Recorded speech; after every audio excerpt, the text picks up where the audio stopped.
I'm here to talk about success. The first rule of success is to have a vision. You see, if you don't have a vision of where you go, and if you don't have a goal where you go, you drift around and you never end up anywhere. I mean, as you know, I was born in 1947 in Austria after the Second World War. So I was very fortunate that I stumbled onto my vision. And I didn't really like Austria when I grew up. I couldn't wait to get out of there. I couldn't see myself becoming a farmer or a worker in a factory or anything like that. Even though my parents wanted me to stay there and have a normal life. But that was their vision, not mine. My vision was totally different. I felt that I was born for something special, for something unique, for something big.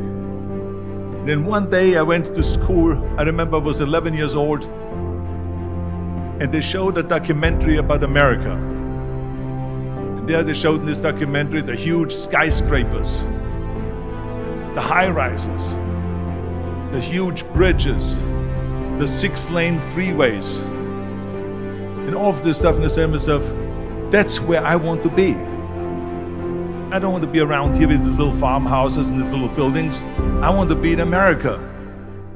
One day after school, I walked by a store in Graz. So I went inside and I looked around, and then I saw a magazine. I saw a bodybuilding magazine that had Reg Park on the cover. Reg Park was then a 3-time Mr. Universe. And I saw him on the big screen as Hercules. I read that and I said to myself, wow, this is the blueprint for my life. This is exactly what I want to do. I want to become a bodybuilding champion just like Reg Park. I want to get into movies just like Reg Park. And I want to make millions of dollars and be rich and famous just like Reg Park. Do you know how great it felt that I knew where I was going? Imagine the majority of people don't know where they're going. I knew where I was going, that I'm going to become this bodybuilding champion just like him. So it was just a question of how do you do it? I was so relieved, because when you have a goal, when you have a vision, everything becomes easy. So people always ask me, when they saw me in the gym in the pumping iron days, they say, why is it that you're working out so hard? 5 hours a day, 6 hours a day, and you have always a smile on your face. And I told people all the time, I said, because to me, I'm shooting for a goal. In front of me is the Mr. Universe title. So every rep that I do gets me closer to accomplishing that goal, to make this goal, this vision turn into reality. Every single set that I do, every repetition, every weight that I lift will get me a step closer to turn this goal into reality. So I couldn't wait to do another 500-pound squat.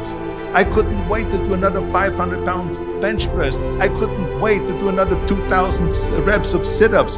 I couldn't wait for the next exercise. At the age of 20, I went to London and I won the Mr. Universe contest as the youngest Mr. Universe ever. And it was because I had a goal. So let me tell you something, visualizing your goal and going after it makes it fun. You got to have a purpose no matter what you do in life. You got to have a purpose. 74% hate their job in America. Now there's not much different when you come to Europe. The majority of people don't like what they're doing, because they're really not doing it because they didn't have a goal and they followed this goal. They just aimlessly drift around, and then all of a sudden there's a job opening, so they get that job because you have to work.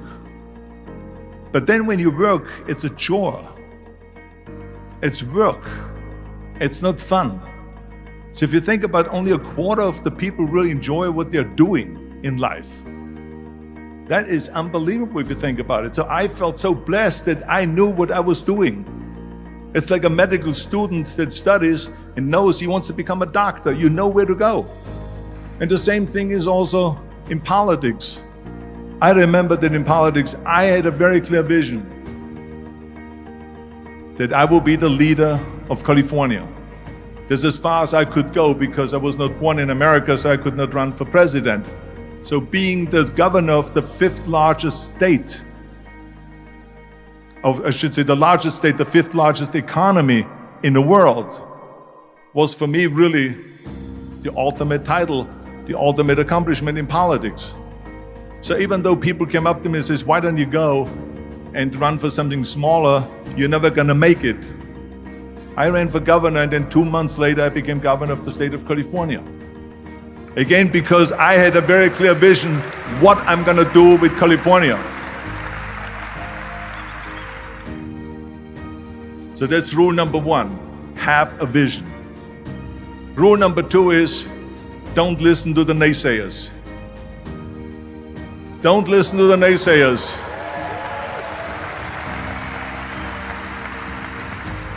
Everything I ever did, the thing that I heard out of people's mouth was, that's impossible.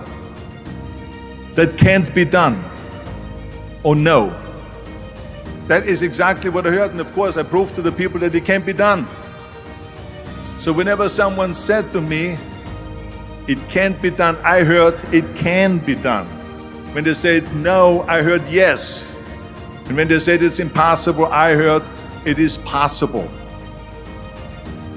I'm a strong believer of what Nelson Mandela said, that everything is always impossible until someone does it.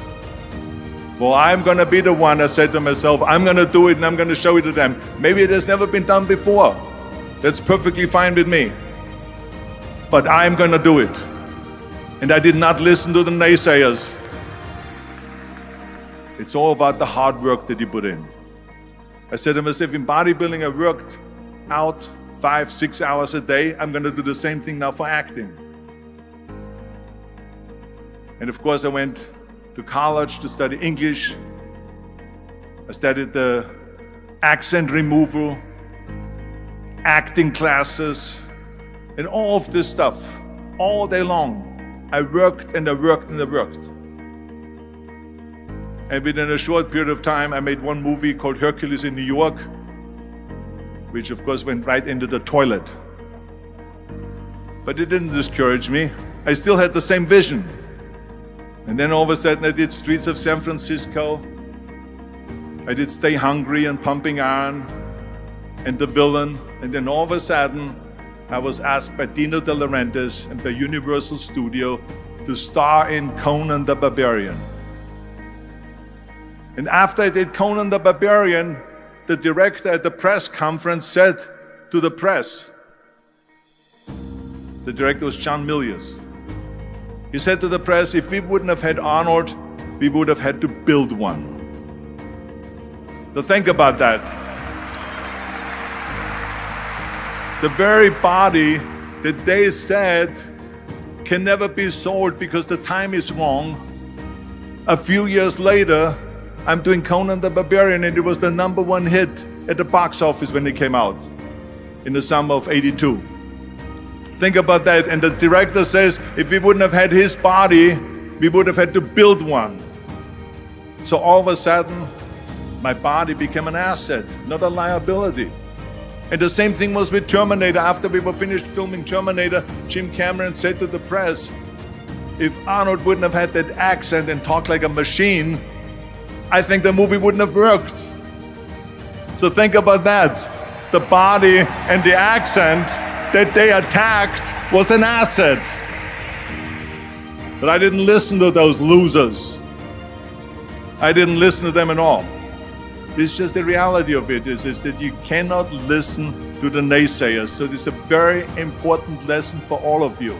So when someone says, no, this is a stupid idea, you in your mind, you don't have to say it, but in your mind just say to yourself, you asshole. What do you know?